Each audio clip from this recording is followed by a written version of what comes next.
Unaangalia Al-Khair Online TV. Assalamu alaikum warahmatullahi ta'ala wabarakatuh. Mimi kwa majina Muhammad Ghalib bin Bashiri, kiongozi naibu katibu wa Tanzania Muslim Haji Trust. Namshukuru Mwenyezi Mungu kufika siku ya leo, na tunawashukuru na nyinyi waandishi wa habari. Ni nguzo kuu kwetu katika linalokusudiwa kwa wale tunaotaka kuwaongoza kwenye safari ya ibada. Alhamdulillah, kulingana na taasisi yangu au jumuiya zetu zote, kila kitu kimekamilika vizuri, na alhamdulillah safari ya Tanzania Muslim Haji Trust tunatarajia tarehe 17 kwa ndege ya Oman Air. Safari yetu imepangwa Dar es Salaam, Muscat, Jeddah. Baada ya ziara zote, Mungu akijalia, tarehe 6 tutarudi hapa, tarehe 7 alfajiri tutakuwa tumerudi hapa kutokea Madina, Muscat, Dar. Na alhamdulillah mahujaji kwa takriban kwa kiasi ambacho Mungu amejalia kwenye taasisi yetu tuko 50 mwaka huu, na wote afya zao njema kama kanuni na sheria ya Wizara ya Haji ilivyotaka.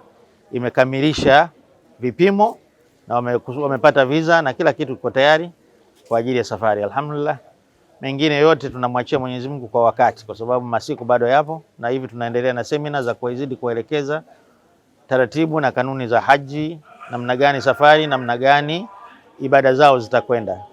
Ni hayo kwa ufupi. Jamii tunaielekeza kwa sababu mwaka huu inawezekana tumeacha mahujaji wengi zaidi kuliko wanaokwenda, kwa sababu ya kanuni za haji zimebadilika, na watu wajizoeshe sasa, kwa sababu mwisho wa hija ndio mwanzo wa hija. Hivi sasa hivi tumeanza kuandikisha watu wa mwakani.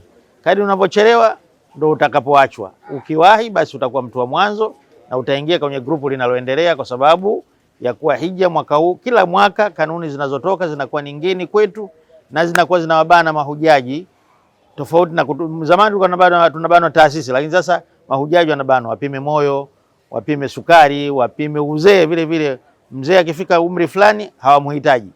Mgonjwa mwenye kusindikizwa kwa kigari, kwa magongo, kwa namna yoyote ambayo anaonekana huyu ni mzee na ni mgonjwa, sasa hivi Saudia imebana nafasi hiyo, kwamba inawekea kanuni ngumu za kuweza kusafiri. Kwa hiyo watu wasafiri wakati wana nguvu zao, wakati wanajiweza, ili iwe wepesi na wao ibada zao zitakuwa nafuu namna utekelezaji wake.